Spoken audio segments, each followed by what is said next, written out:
दिसंबर, आज के इस दिन को हम विजय दिवस के रूप में भी मना रहे हैं। जानते हैं क्यों? कोई जानता है?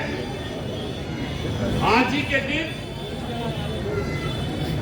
याद होगा, बांग्लादेश को मुक्त कराने के लिए हमारी उस समय की तत्कालीन प्रधानमंत्री ने एक जंग लड़ी और उस जंग में पाकिस्तान को पूरी तरह से हराया।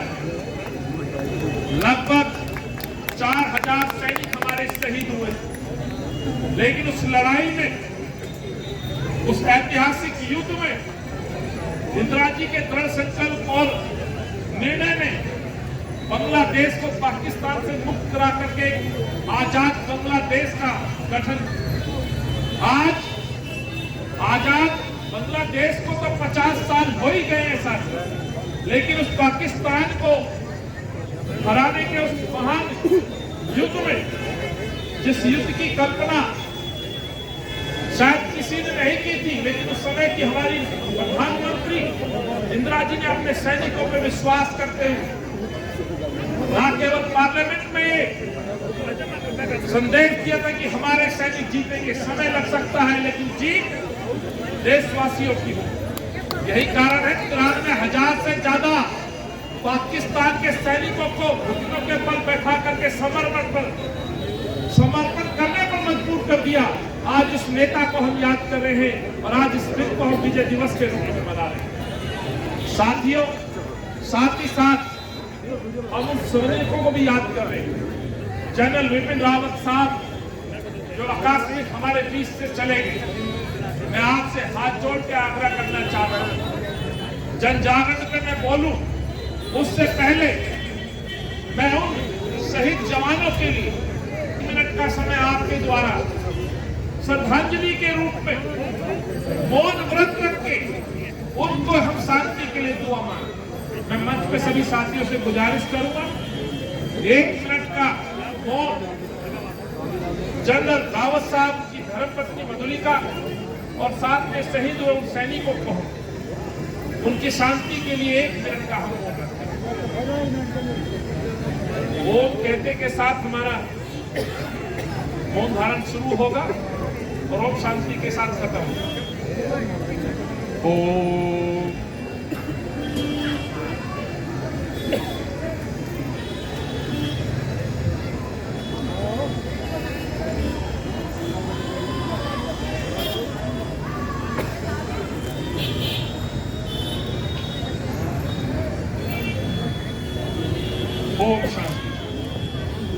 धन्यवाद साथियों। आज जन जागरण और खोल कार्यक्रम के बारे में मुझसे पूर्व वक्ताओं ने जो बातें कही हैं, मैं उनको दोहराऊंगा नहीं, लेकिन आजकल दिल्ली के मुख्यमंत्री चुनावी प्रदेशों में जा रहे हैं, बड़ी बड़ी घोषणाएं कर रहे हैं। मैं उनकी एक घोषणा देख रहा हूं, वो कहते हैं उत्तराखंड और पंजाब में जाकर के उनकी सरकार आए तो सबसे पहले 6 महीने में 1 लाख नौकरी देंगे। बड़ी तादाद में देख रहा हूँ युवा वर्ग यहाँ खड़ा है, मातृ शक्ति यहाँ खड़ी है। मैं आप सभी से पूछना चाहता हूँ सभागार में, यदि अरविंद केजरीवाल उत्तराखंड में जाकर के वहां के युवाओं को गुमराह करने का काम करते और कहते 6 महीने में 1 लाख नौकरी दूंगा, वैसा ही वादा दिल्ली में किया था कि 5 साल में 8 लाख नौकरी दूंगा। मैं आपसे पूछना चाहता हूं कि दिल्ली के आपके परिवारों को, बच्चों को नौकरी मिली क्या? यदि आप सच्चे मन से दिल से बात कह रहे, जोर से आवाज आनी चाहिए, आपके बच्चों को मिली क्या? मेरी माँ बहनों के जब हाथ खड़े होते हैं तो स्वाभाविक है सबसे ज्यादा पीड़ा इनको होती है। आज घर में बच्चे बेरोजगार बैठे, शिक्षा के अभाव में बच्चे घर में रोजगार नहीं है, लेकिन महिलाओं के नाम पर राजनीति की जाती है। पंजाब में, उत्तराखंड, गोवा में जाकर कहते हैं कि हम 1000 रुपए हर हम अपनी बहन को देंगे। हालांकि एक ऐसा झूठ है जो पंजाब की जनता जान चुकी है, लेकिन मैं फिर भी कहना चाहता हूं, यदि अरविंद पंजाब में जाके वादा करते हैं तो क्या उसको सबसे पहले दिल्ली में यह वादा नहीं निभाना चाहिए? क्या मेरी बहनों को बहुत मिलना चाहिए, मिलना चाहिए। सही बात है, मिलने चाहिए। यदि अरविंद वाकई आप सच बोलते हो तो दिल्ली की महिलाओं को, मेरी बहनों को 1000 रुपए दीजिए ना। लेकिन चुनाव जीतने के लिए इस तरह की घोषणाएं कर देना, मैं समझता हूं इस देश और दिल्ली के लिए घातक साबित होगा। अपने चुनावी उद्देश्य के लिए आए दिन नई नई घोषणाएं, नए नए वादे करके घूमते हैं अरविंद केजरीवाल, लेकिन ये नहीं बताते कि हमारे बच्चों के भविष्य के लिए जो आपने वादा किया था उनका क्या हुआ। याद होगा उन्हीं के द्वारा बड़े बड़े ख्वाब आम आदमी की सरकार के तहत उन्होंने बड़ी बड़ी बातें कही थी। मैं उन सारी बातों को तो नहीं दोहराऊंगा, लेकिन बड़ी तादाद में मेरी मातृशक्ति यहाँ खड़ी, इसीलिए मैं आज अपनी मातृशक्ति से कहना चाहता हूं, यदि कांग्रेस के समय में राशन का अधिकार, राशन कार्ड का अधिकार किसी ने दिया तो किसने दिया? कांग्रेस ने दिया, सोनिया जी ने दिया, शीला दीक्षित जी ने दिया। उसके पीछे सोच यही थी कि घर की मुखिया के रूप में जहां मर्द पहले जाने जाते थे, वहां महिलाओं को राशन कार्ड पे नाम लिख करके घर की मुखिया का अधिकार दीजिए। यही कारण है खाद्य सुरक्षा बिल के तहत जहां सोनिया जी ने अधिकार दिया तो सबसे पहले राशन कार्ड देने का काम शीला जी विधायकों ने दिया। लेकिन अरविंद केजरीवाल 7 साल से दिल्ली में है, 52 लाख राशन कार्ड पेंडिंग है, एक राशन कार्ड नहीं बना। 52 लाख परिवार और 52 लाख लोगों के राशन कार्ड पेंडिंग है। मैं पूछना चाहता हूं इस सभागार में कोई साथी इस चुनौती के साथ पूछना चाहता हूं, कोई एक भाई एक बहन हाथ खड़ा करके बता दे यदि 7 साल में किसी को राशन कार्ड मिला हो। कहीं ऐसा तो नहीं कि कांग्रेस के कार्यक्रम में आए हो इसलिए बोल रहे हो। मैं अपनी बहन जो बैठी है उनसे पूछना चाहता हूँ, राशन कार्ड बने क्या? किसी का बना क्या? किसी का राशन कार्ड नहीं बना। पेंशन के बारे में पूछता हूँ, किसी मातृशक्ति की माँ बहन की पेंशन बनी क्या? दुकान के सामने खड़ी है बहनें, किसी की पेंशन बनी है क्या? सब बहनों से कहूंगा हाथ खड़ा करके समर्थन चाहता हूँ, राशन कार्ड बना क्या? पेंशन बनी क्या? और अरविंद केजरीवाल जाके कहते हैं 1000 रुपए दूंगा। अरे नहीं चाहिए तेरे 1000 रुपए, गरीब को राशन का अधिकार दे दो, मजदूर को पेंशन का अधिकार दे दो और बच्चियों को लाडली स्कीम का लाभ दे दो। लाडली स्कीम जानते हो ना, बड़े लाड से बनाई थी कांग्रेस ने, अपनी लाडली बच्चियों के लिए बनाई थी और उसके पीछे एक मजबूत सोच थी, गरीब बच्चियों को पढ़ाने की सोच थी, मां बहनों के कंधे से उस बोझ को उतारने की सोच थी। घर में बच्ची पैदा हो तो माँ बाप को चिंता होती थी कहां से पढ़ाऊंगी, कहां से उसकी शादी करूंगी। उस चिंता को खत्म करने का काम कांग्रेस के नेताओं ने किया, शीला जी ने किया, कांग्रेस की सरकार ने किया। यही कारण है कि स्कूलों में जब बच्ची दाखिला लेती थी तो बच्ची के अकाउंट में हर 2 साल में पैसे जमा होते थे और जब बच्ची 12वीं पास करके निकलती थी उसको लगभग 1 लाख रुपए मिला करता था। ये बात मैं 2013 से पहले की कर रहा हूं। अरविंद उस पर बात नहीं करता। अरविंद वोट खरीदने के लिए 1000 रुपए का लालच देता है। यदि सही मायने में किसी ने काम किया महिलाओं के लिए तो कांग्रेस पार्टी ने काम किया। और लाडली वो योजना थी जो बच्चियों को पढ़ाने के लिए एक मील का पत्थर साबित होती थी, एक मजबूत नींव आधारशिला का काम होती थी। बच्ची स्कूल से पढ़ के निकलती थी, कॉलेज में फीस देने की चिंता माँ बाप की नहीं होती। अरे बच्ची को पढ़ाना, अपने पैरों पे खड़ा करना, खुद को काबिल करना, अपने जीवन को जीना, ये लक्ष्य था, न कि अरविंद के दोगलापन, अरविंद की चालबाजी साजिश के तहत चुनाव तक केवल लोगों को मैं 1000 रुपए का प्रलोभन दूं, प्रलोभन से वोट खरीदूं, मुख्यमंत्री बनूं और फिर प्रचार प्रसार में अपने आप को बड़ा दिखाऊं, ये कांग्रेस की सोच नहीं रही। इसलिए सभा में कहना चाहता हूं, हम इसीलिए इन प्रश्नों के साथ आए हैं, पोल खोलने आए हैं, हिसाब मांगने आए हैं। पेट्रोल डीजल में 25,000 करोड़ रुपए लूटा है अरविंद केजरीवाल ने आप सब लोगों की जेब से। महंगाई आसमान छू रही है। गैस सिलेंडर मैं रेट पूछता हूं तो आवाज आती है कितना 1000। टमाटर के रेट पूछता हूं तो आवाज आती है 100 के पार। तेल के रेट पूछता हूं तो आवाज आती है 200 के पार। मैं अपने चैनल के भाई बहनों से कहूंगा मेरी बहनों की तरफ दिखाओ, फिर प्रश्न पूछूंगा तो आवाज ही नहीं की आएगी। सरसों का तेल 200 पार, गैस सिलेंडर 1000 के पार। अरे मोदी जी सीटों के लिए बहुत कहते हो इस पार उस पार, ये महंगाई को आप इस पार ले आए कि आज गरीब की थाली से आपने गरीब की थाली से पौष्टिक आहार को हटा दिया, सलाद हटा दी, टमाटर हटा दिया, सरसों के तेल 2 बूंद जो सब्जी बनाने में यूज होता था आज उसको महंगा कर दिया। 70 साल में पेट्रोल डीजल 70 रुपए से आगे नहीं बढ़ा, लेकिन 7 साल में आपने पेट्रोल को 110 के पार कर दिया, 7 साल में डीजल को 110 के पार कर दिया, टमाटर को लाल कर दिया, धनिया को 100 के पार कर दिया। ये मैं कहना चाहता और इसीलिए हम सड़कों पर हैं। ये तादाद, ये जनसमूह बताता है कि जनता परेशान है। और यदि ऐसा नहीं है तो समर्थन चाहता हूं, क्या आपके दिन अच्छे आए? क्या अच्छे दिन आए? जनता परेशान है, जनता परेशान है।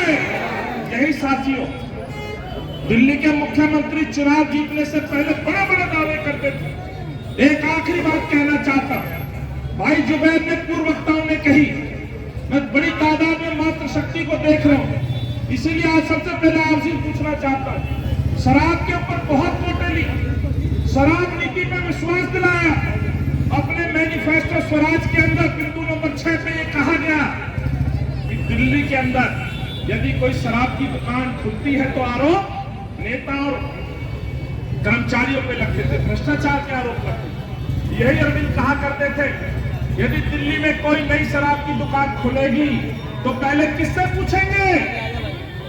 मालूम है किसके साथ वादा किया था कि महिलाओं से पूछेंगे, मोहल्ला सभा से पूछेंगे, अपनी बच्चों से पूछेंगे, मंदिर मस्जिद के बाजू में दुकान नहीं खोलेंगे, शराब को बिकने नहीं देंगे, गाना बजारी को रोकेंगे। ये अरविंद कहा करते थे। और हुआ क्या? हुआ क्या? उल्टा हो गया। यहां से चंद कदमों की दूरी पर शराब की दुकान खुली है। मैं यह खोंडा चौक के अपने बुजुर्गों से, नौजवानों से पूछना चाहता हूं, गांव की पंचायत, गांव की आरडब्ल्यूए, समाजसेवी संस्थाओं से पूछना चाहता हूं, क्या आपसे पूछ के ठेका खोला क्या? ठेका खोला क्या? हाजी साहब कह रहे नहीं पूछा। भीषण भाई आपसे पूछा क्या? गांव से पूछा क्या? इस घोंडा चौक की पहचान कटिहार, पूजा कटिहार समृद्धि में ही बहुत से है। अब ये पहचान शराब के ठेके से होने वाली है। ये घोंडा चौक शराब का ठेका कराया जाएगा, ये पहचान हो गई है। यहाँ आकर के स्कूल की बसें खड़ी होती हैं, बच्चों के लिए माँ बाप आते हैं, मेरी बहनें आती हैं, यहाँ शराब का ठेका खोल दिया गया। अब बहनों से पूछता हूँ, आपसे पूछा क्या शराब का ठेका खोलना है? पूछा क्या? नहीं पूछा। यही सच है। लगभग पहले 300 दुकानें हुआ करती थी, आज 849 दुकानें अरविंद केजरीवाल ने शराब माफियाओं को दे दी। और शराब माफिया भी कहां से? पंजाब से। जिस पंजाब में कहने गए थे कि पंजाब को नशा मुक्त करेंगे, अरे आप पंजाब को तो नशा मुक्त नहीं कर पाए, लेकिन पंजाब के अकाली के विधायक रहे शराब माफिया को आपने दिल्ली को बेच दिया। अकाली के विधायक उसके साथ मिलकर शराब के ठेके आपने खुलवा दिए। और आज ये कहने आया हूं साथियों, यही पोल खोलने आया हूं। इस दिल्ली को आपने कहा था कि मैं दिल्ली को विश्व का नंबर 1 शहर बनाऊंगा, सिंगापुर, पेरिस, लंदन बनाऊंगा। सिंगापुर के लिए तो कहा गया था कई सिंगापुर बनाऊंगा। एक बार इसमें भी हम वोट कर लेते हैं। क्या दिल्ली सिंगापुर बनी? लंदन बनी? पेरिस बनी? माफ करना, ना लंदन बनी ना पेरिस बनी। ये दिल्ली यदि कोई राजधानी बनी तो कोविड में सबसे ज्यादा होने वाली मौत की राजधानी। ये दिल्ली नंबर 1 बनी तो प्रदूषण में नंबर 1 बनी।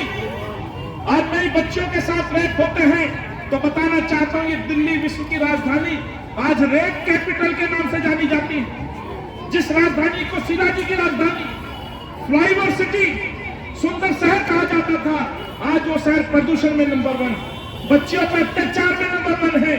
और अरविंद कहते हैं कि पंजाब के अंदर नंबर 1 विश्वविद्यालय बनाऊंगा। 12 से 16 विश्वविद्यालयों की आज सैलरी नहीं मिलती शिक्षकों की। ये अरविंद आपने दिल्ली को बना दिया। और आप पंजाब में जाके नए ढोंग रचते हैं, वायदे करते हैं।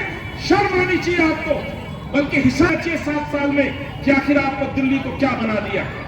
7 साल 2013 से आज 21 हो चुका है। 2013 तक भीषम भाई, मतीन जी, जय किशन जी, वीर सिंह निगार, सीरा जी जैसे लोगों ने जब इस शहर को बनाया, उस शहर को 7 साल में धीरे धीरे बर्बाद कर दिया। उसके लिए यदि कोई दोषी है तो अरविंद केजरीवाल दोषी है। यही मैं आपसे कहने आज आया हूं, यही पोल खोलने में आया। बात करिएगा, 15 साल से भाजपा नगर निगम में है। गौर से सुन लीजिएगा, 15 साल नगर निगम में, 7 साल मोदी जी को हो गए। जो इस देश में जो कभी नहीं हुआ वो अब हुआ। नोटबंदी में लंबी लाइनें लग गई, कोविड में शमशान घाट और कब्रिस्तानों के बाहर अंतिम संस्कार के लिए लाइनें लग गई।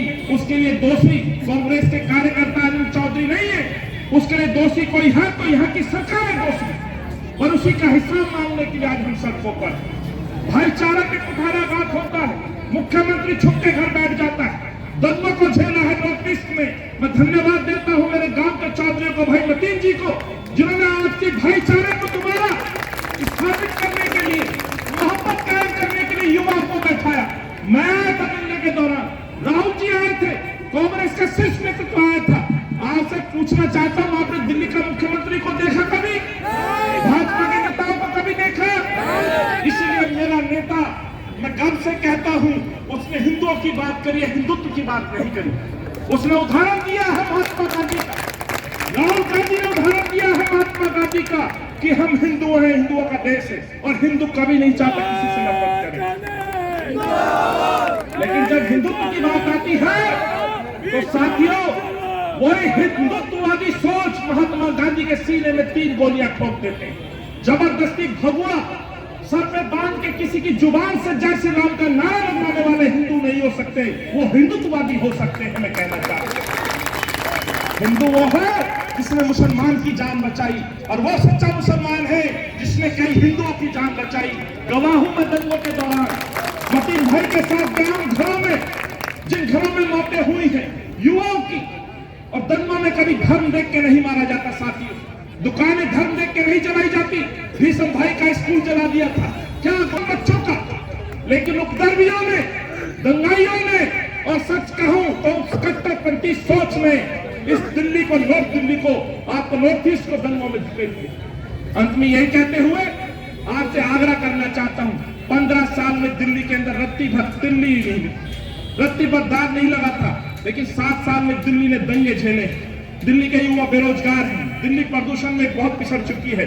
लंदन, पेरिस, सिंगापुर का दावा करने वाले मुख्यमंत्री, मानसून में तेरी विधानसभा में किश्तियां तैरती नजर आती हैं, अंडरब्रिज में लोग मरते नजर आते हैं, पानी जल भराव होता नजर आता है, और आप बात करते हैं दिल्ली को लंदन बनाने की। बातें और विषय बहुत हैं, क्षमा चाहता हूं, बहुत देर हो चुकी है।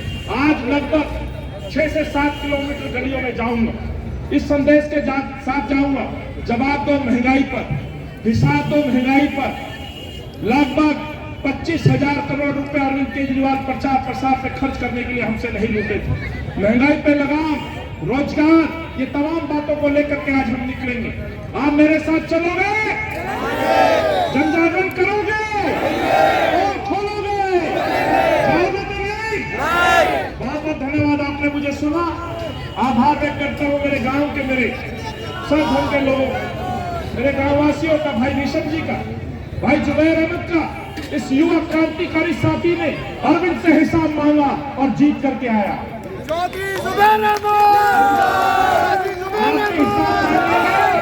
अपना हक मांगेंगे। मैं दावे के साथ कहता हूं, अरविंद केजरीवाल भी घुटनों के बल आकर के आपका हक आपको देगा। इन्हीं बातों के साथ बहुत बहुत धन्यवाद। जय हिंद, जय कांग्रेस।